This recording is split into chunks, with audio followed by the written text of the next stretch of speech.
Assalamualaikum warahmatullahi wabarakatuh. Waalaikumsalam warahmatullahi wabarakatuh. Maka pada siang hari ini kita Uji Muhammad Zain dan Daris Irwansyah akan memberikan sebuah penjelasan atau presentasi tentang lembaga keuangan syariah. Pengertian lembaga Yang keuangan syariah. pertama itu pengertian lembaga keuangan syariah. Apa itu lembaga keuangan syariah? Yaitu suatu lembaga yang mana bank ataupun non-bank yang memiliki spirit atau nilai-nilai Islam yang di dalamnya berupa pelayanan dan produk-produknya dan diawasi langsung oleh Dewan Pengawasan Syariah. LKS juga adalah sebuah lembaga keuangan yang mana dia beroperasional dan berjalan menurut dengan syariah dan prinsip Islami. Prinsip Islam di sini berbeda dari perbankan atau yang bank-bank konvensional yang banyak, bank BRI dan yang lain sebagainya. Kemudian lanjut kita pengertian sudah balik sekarang ke jenis-jenis lembaga keuangan syariah. Lembaga keuangan syariah mempunyai beberapa jenis. Yang pertama itu ada dari jenisnya sendiri yaitu berbentuk bank, dan yang kedua LKS yang berbentuk non bank. Yang berbentuk bank itu terdiri dari bank umum syariah dan unit usaha syariah, kemudian ada juga bank pembiayaan rakyat syariah. Nah, yang kedua yang dari LKS non bank sendiri itu seperti reksadana, asuransi, kemudian pegadaian, BMT itu masuk di LKS non bank. Nah, itu jenisnya ada dua, cuman dari dua itu nanti terdiri ada beberapa cabang lagi. Next.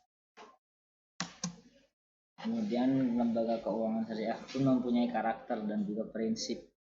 Dan memang sebuah lembaga harus mempunyai karakter dan prinsip. Maka karakter dan prinsip lembaga keuangan syariah itu adalah yang pertama itu ada keadilan, yaitu yang mana keuntungan atas dasar penjualan yang real itu sesuai dengan kontribusi dan resiko masing-masing dari nasabah dan LKS-nya sendiri.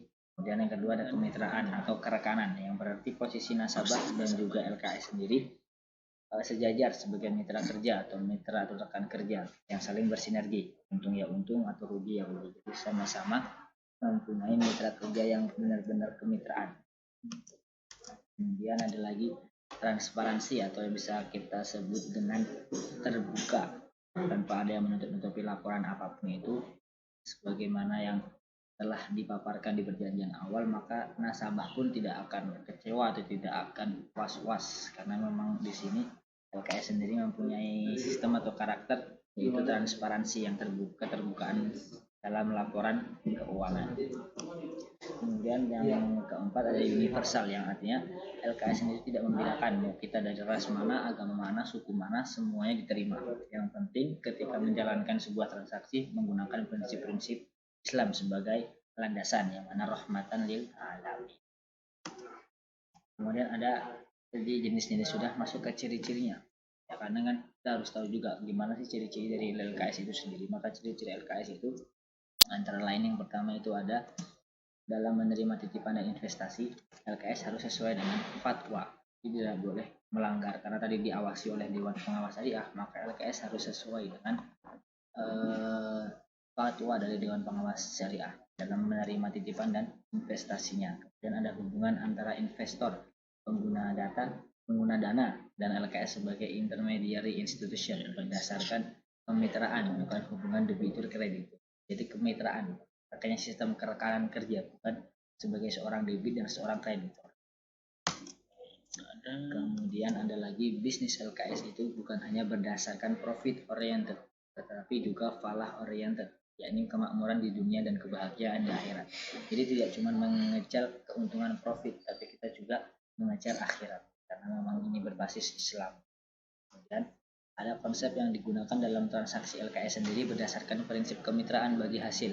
Jadi tidak ada bunga ataupun semacamnya seperti bank di konvensional, jual beli atau sewa menyewa guna transaksi komersial, dan pinjam meminjam koret atau bisa disebut dengan kredit guna transaksi sosial.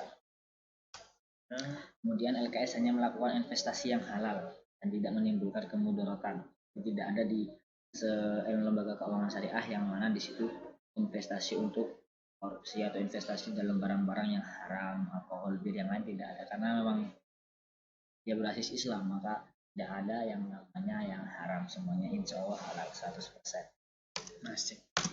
Kemudian ada prinsip-prinsip lembaga keuangan syariah.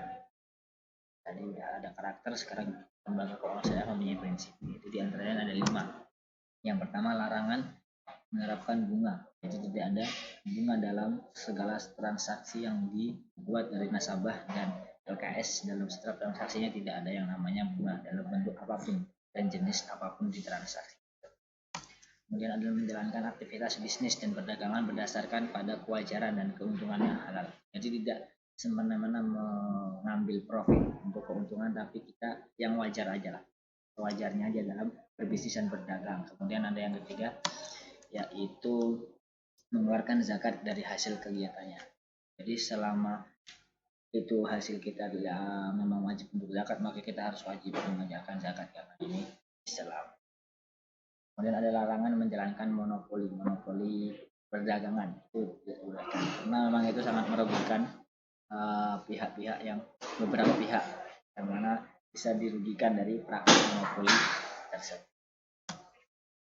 Bekerja sama dalam membangun masyarakat melalui aktivitas bisnis dan perdagangan yang tidak dilarang oleh Islam, yaitu terutama di bidang ekonomi, akan membangun ekonomi masyarakat UMR. Next, tujuan yang dimana berdirinya lembaga keuangan syariah. Jadi dari sekian banyak tujuan, ada beberapa tujuan di sini yang kita paparkan daripada berdirinya lembaga keuangan syariah itu sendiri. Yang pertama itu mengembangkan LKS yang sehat berdasarkan efisiensi dan keadilan, serta mampu meningkatkan partisipasi masyarakat banyak sehingga menggalakkan usaha-usaha ekonomi rakyat, antara lain memperluas jaringan lembaga keuangan syariah ke daerah-daerah terpencil. Jadi mengembangkan LKS itu sendiri ke masyarakat-masyarakat yang mana mempunyai usaha rumahan, ya, agar semuanya bisa terjangkau dari LKS dan semuanya bisa mendapatkan transaksi dengan sistem Islam atau Islami. Kemudian next, meningkatkan kualitas kehidupan sosial ekonomi masyarakat bangsa Indonesia sehingga dapat mengurangi kesenjangan sosial ekonomi. Dengan adanya LKS sendiri untuk mengurangi kesenjangan sosial agar yang miskin tidak tambah miskin dan yang kaya tidak tambah kaya.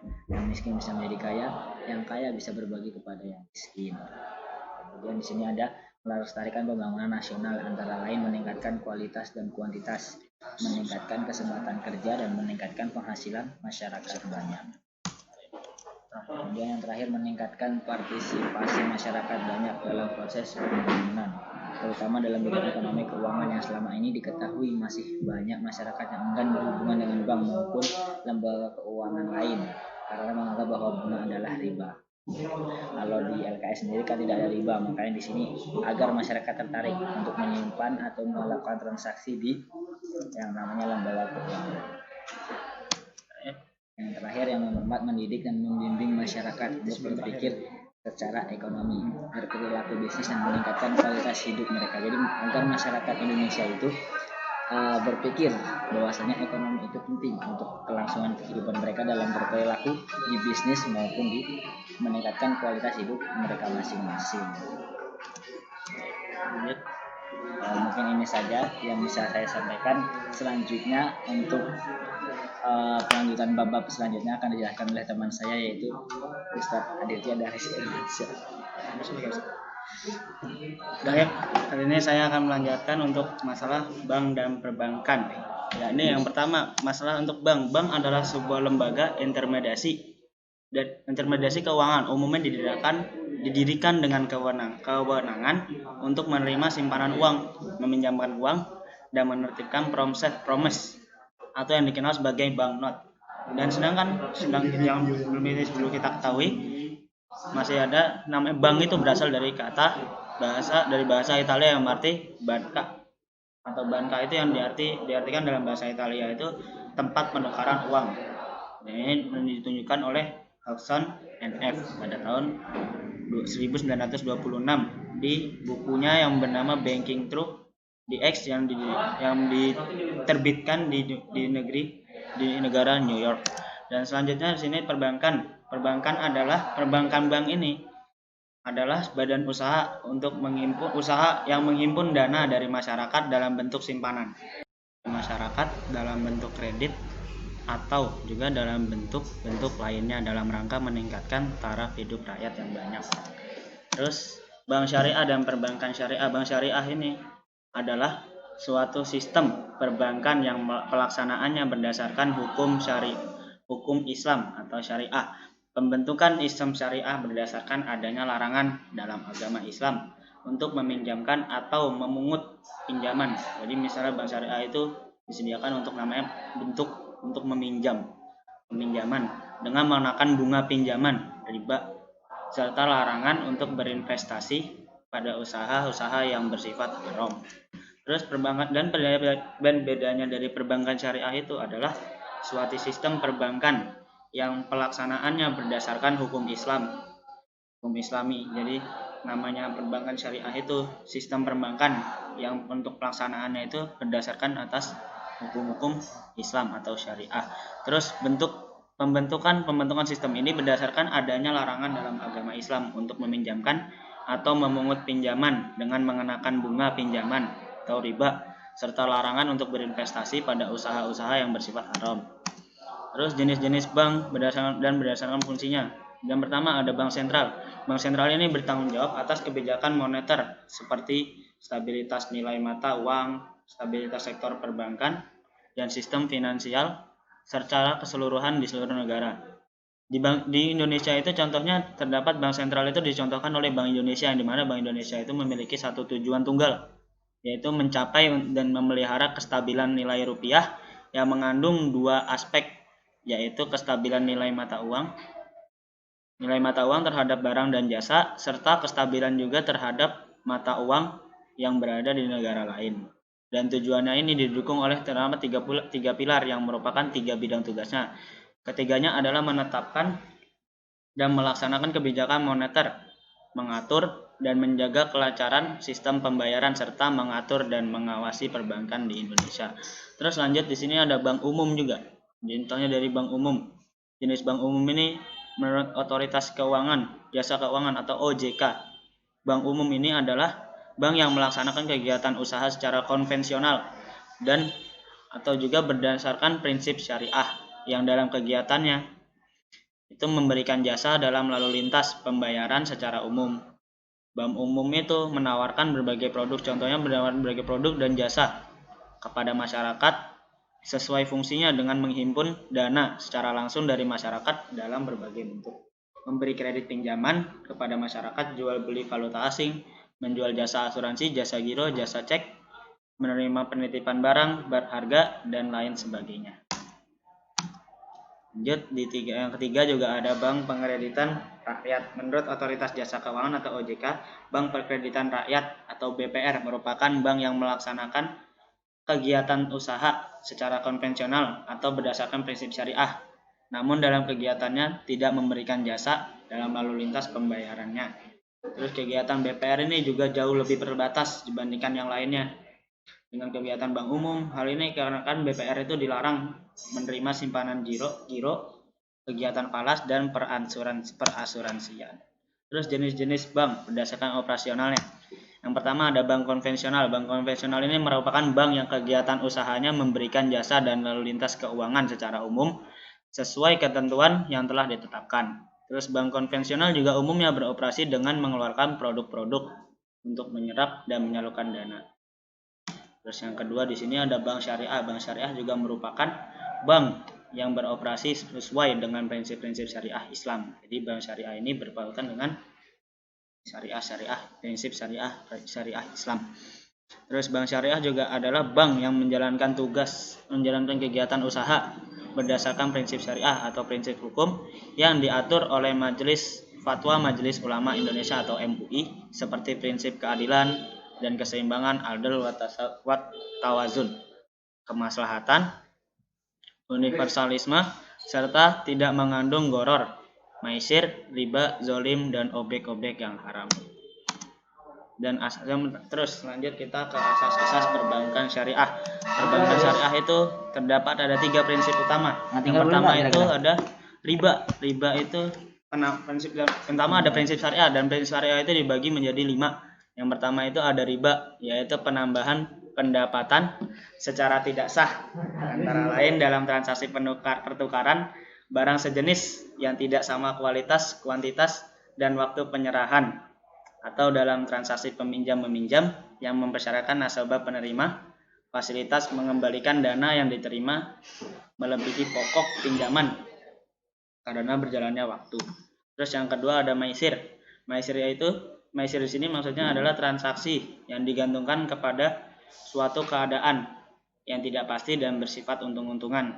Jadi namanya maisir itu yang digantungkan kepada suatu keadaan yang tidak pasti atau untung-untungan.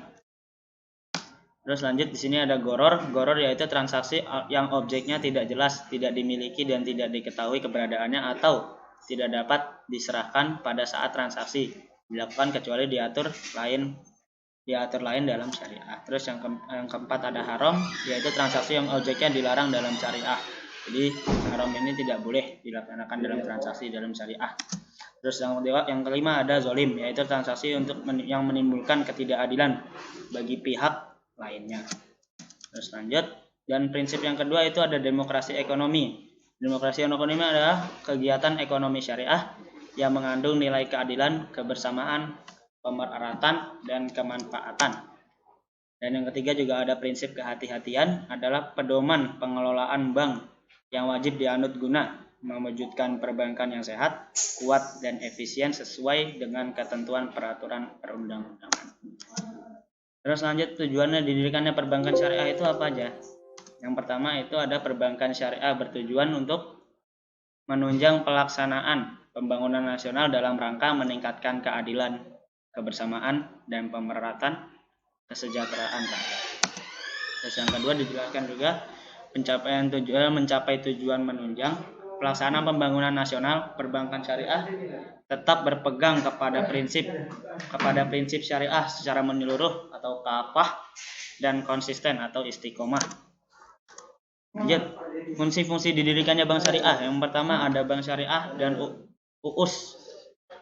Itu wajib menjalankan fungsi menghimpun dan menyalurkan dana masyarakat. Dan yang kedua, bank syariah dan UUS itu dapat menjalankan fungsi sosial dalam bentuk lembaga baitul mal, yaitu menerima dana yang berasal dari zakat, infak, sedekah, hibah, atau dana sosial lainnya dan menyalurkan kepada organisasi pengelola zakat.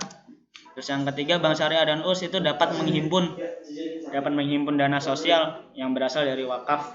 Jadi namanya bank syariah itu dapat menghimpun hasil-hasil dana sosial yang berasal dari wakaf uang dan menyalurkannya nanti kepada pengelola wakaf atau yang biasa kita sebut itu nazir, sesuai dengan kehendak pemberi wakaf, disebut juga sebagai wakif.